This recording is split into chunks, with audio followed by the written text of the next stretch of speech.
I wanted to talk a little bit about some energy healing work that I recently did, posting it out there on Patreon. If you're interested in checking it out, patreon.com/Abbey Normal's Wisdom Quest.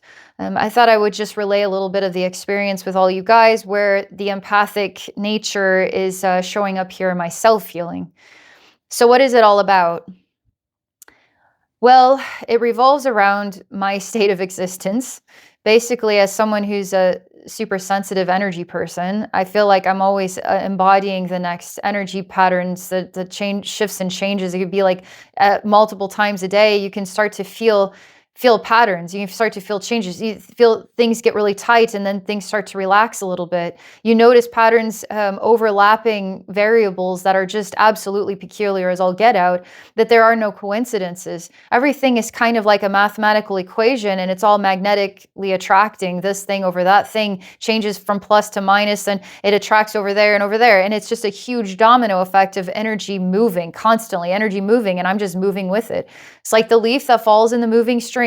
I actually can tell, well, the energy is moving in this direction. Oh, it stopped. Okay, now it's not water anymore. Now I'm in a swamp and I'm stuck to a tree for some reason. Oh, I am the tree. Oh, okay. Well, I guess I'm not a tree anymore. I'm a barracuda in the ocean. Oh, I'm getting swallowed whole. Wow, this is fun. And so this is like a day in the life of being human.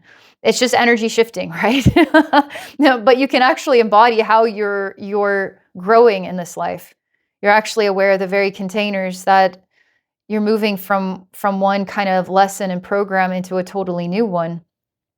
And sometimes these lessons take years before you get to a finish line that you might not even realize that you crossed.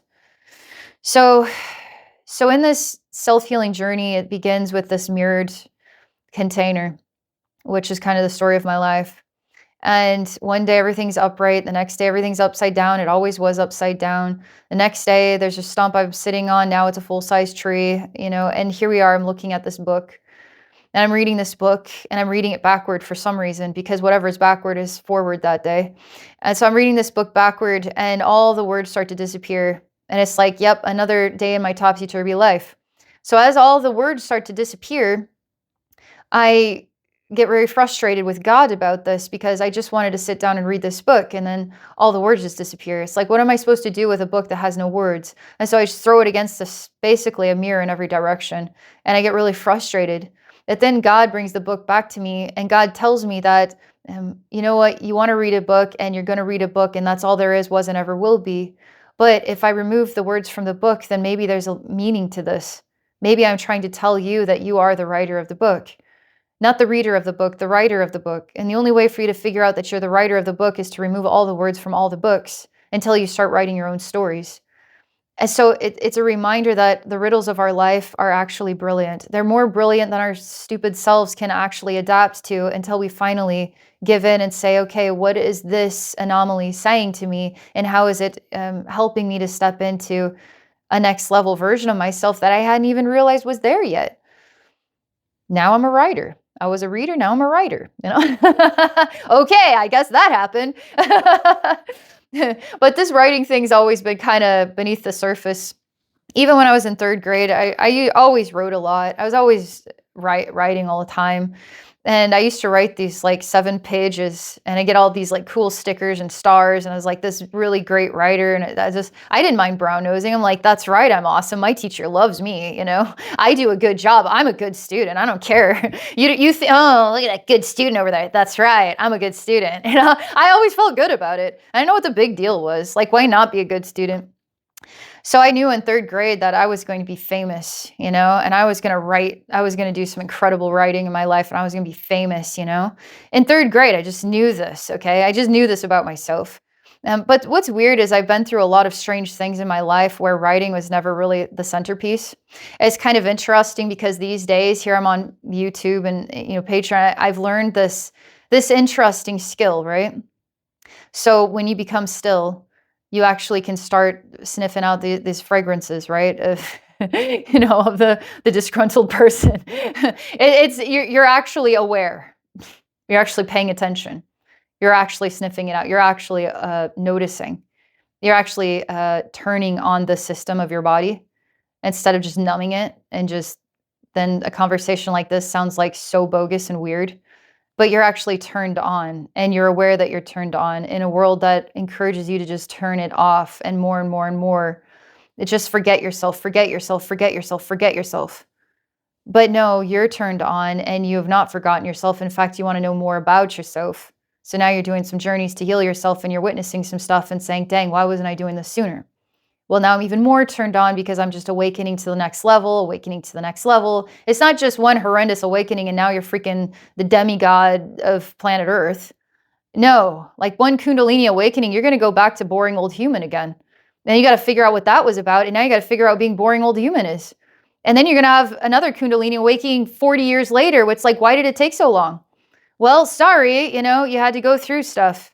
And then you get your next awakening. Like life is just, you wake up, you wake up, you wake up, and you don't know when your next birth date is. And it could be 3 times in a single day. That's what my life feels like. I feel like one minute I'm a spinning top, next minute I'm a freaking bear starving to death, and next minute I'm like constantly in these ever-changing states. And so I'm a very creative person, and naturally, well, you take someone who likes to express themselves on paper. Now I express themselves in videos. Okay, it's an expressive person. All right, and I do this creative thing that I teach people how to activate the ability to let their creative mind do the talking. Okay? Let your creative mind do the talking. I can't let my creative mind, stop it. Stop it. Let your creative mind do the talking. Your creative mind isn't just, I got to see everything in hyper detail. No, you don't need to see a damn thing. Your creative mind is completely black. So when you step into darkness, now you will start to have the awareness of what the creative spirit put there for you. Now to be aware of. And it was all the creative spirit that gave it to you. Because our bodies are part of the fabric of everything here. I'm not separated. I'm not unplugged. I'm here right now. I'm like actually here talking to you. We're having a conversation. Or I'm just talking to myself. I mean, one or the other. I mean, probably both are true. I guess I was supposed to tell you guys about this healing journey and talking about all this other stuff. Well, yes, it's about writing, the book that God erased all the words. And okay, so this healing journey, and something I'm trying to develop right now is I'm developing, well, it's a picture book basically. And it's like a kid's book for adults. It's a picture book to teach you how the energy world actually works. How to actually see it, how to activate working with your creative spirit mind and allowing it to do the revealing for you and to navigate that and to learn things. Because it's not about, I know so much. No, you don't know nothing, okay? You think you know stuff. You conveniently know whatever it is you need to know at this time, but you really don't know anything.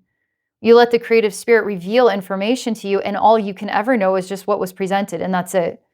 Now, how does it inspire you as a person to be a terrible person or a good person? And why would you want to be a terrible person? Why would you want to be a good person? And then ask the creative spirit that, and then see what comes up about that.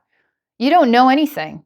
Maybe we need to be aspiring to be, in the decay, instead of like creatively growing and inspiring and enriching the world with more gardens and happy babies. Like maybe happiness is the problem. Makes sense that trying to inspire a healthier world would probably be a good way to go. And now you're an empath, absorbing other people's stuff to lighten their load. And now you're an ox that's carrying a giant mountain on your back, breaking under the weight of it and saying, what's happened to me? Where did I go? Stop doing that. Get into the creative spirit and let it help you navigate yourself so you can start clearing out this energy. Anyway, so topsy-turvy world. I'm an empathic person writing, this book writing conversation comes up. And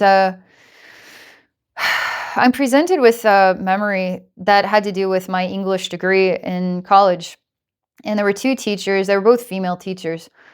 But after class, they would take me into their office to talk to me.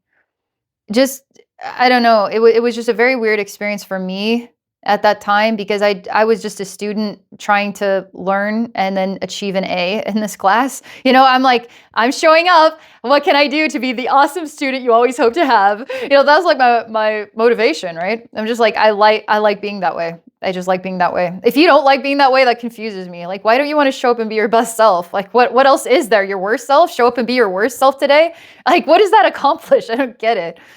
Well, I'm showing up now in these offices and it's these very weird conversations, kind of like therapy for me, asking me questions about how I'm doing and concerns about my well-being and And I'm just like, I'm going along with it because something in my heart said it's not me that needs these conversations, it's them that needs these conversations. And so I just honor it. But it was also very weird, and it was not, it was like way out of line. Like, I'm an adult now looking at this, and it's like, that is not okay. I should have put them in their place and told them, you're a teacher, you're not here to get to know me and offer me some idea of therapy. So this came into my journey, and I was shown the empathic nature of absorbing what became this need to be a righteous person. And it was deeper than that, you know. But a righteous person is someone who knows the way. You know, even me, it's like, well, it's probably a good idea for us to show up and be our best selves, but I'm not going to tell you what to do.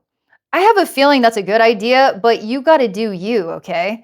And it just kind of overstepping ground. But I was absorbing their insecurities. I was absorbing their energy, and their energies was still inside me. So I had to send that back to them. And what actually developed from one of these English teachers is I became so hypercritical of writing that I almost wasn't able to pass college because I could not, anything that I wrote, I would be critiqued to such extreme degree that it would just like cut up my writing, and I would have to go back to her office, back to her office, back to her office, to learn how to write better, write better, write better, write better, write better. And it was like, it was actually messing me up. And I developed like a crazy anxiety around writing that's just kind of like been there. But was it my anxiety or was it hers? Like, these are the interesting things that happen with exchanges with people. We start to put it all upon ourselves. I'm the bad guy. I'm doing it all wrong. I'm not understanding. I developed the anxiety. But what does it mean if this was a shared exchange? This was an absorption. This was deeper than just the logical perception of reality. You know, what does that mean? And I don't hold anything against either of them because they're just doing them, and I was just doing me at the time. But now it's time for me to be aware of what happened during these exchanges and let it go back, the energy go back to them. And so we'll just see what happens, right? It's like the entity I took out of my heart. I still don't feel the anxiety from that. But what was neat was at the end of this journey, there was kind of like a coming full circle about the book writing. And there's something complex about it. The reason I had to send that energy back is because it's blocking me. It's blocking me from ultra analyzing and perfecting and never ever reaching or attaining a state of completion inside myself with writing, which ended up happening. That I finished out college. I still did good in school because that was my aspiration to always do good. But the hours and hours and hours and hours and hours and hours of ludicrous perfecting was a sickness. It got messed up and sick. I was afraid I wasn't going to graduate, but I graduated. I have to, okay? I have to. I'm gonna get there. So that's a kind of like goal-oriented person. I'm going to achieve the goal. What does it take to get there? I guess hours and hours of ultra perfecting until it's done, which I didn't do before.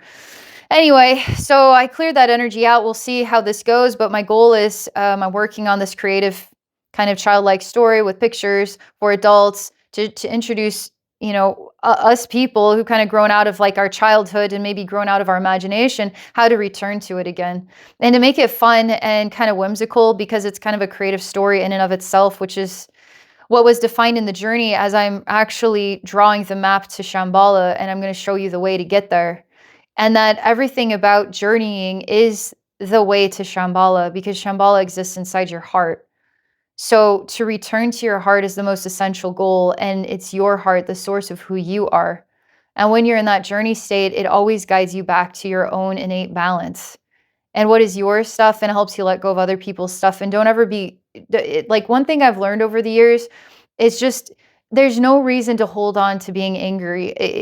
I don't have any reason to hold on to any of this. I don't want to hold on to any of this. There's going to be parts, like there was a part of myself that was full of hate because this actually messed me up.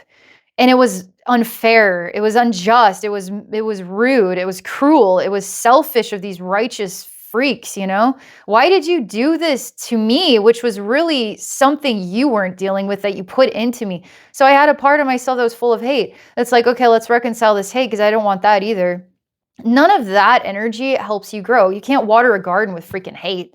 Let's be decay today. I'm going to smell like fuck bad. You know? Because that really gets the job done. That's really motivating. That's really an inspiring way to live life. You know what I mean? Not worth it. Let it go, let it go, let it go, let it go, let it go. Oh, I absorbed other people's stuff. Okay. All right, so that happened. Okay, I'm giving it back to you. I'm going to reconcile my hate, return to me. Let's keep going. You know, I want to see what's on the other side of all this. Anyway, I did that healing on Patreon, and I wanted to talk to you guys about it.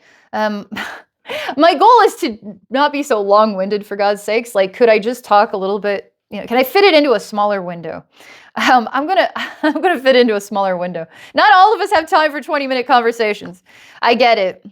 So, well, this is my attempt just to talk, okay, share some interesting facts, some details. If you want to listen to the journey, just go to Patreon, patreon.com/AbbeyNormalsWisdomQuest. All right, if I can help you, the empath, or you, the empath that doesn't realize it, if I can help you navigate your own energy field, that's what I do for a living, professional edit, psychic wisdom, energy healing, that's what I do. You can book a session at my website, AbbeyNormalsWisdomQuest.com. It's all Abbey Normals Wisdom Quest stuff around here, okay? Alrighty, thank you for watching. Thank you guys so much. I hope you're doing well. Have a great day. Bye for now.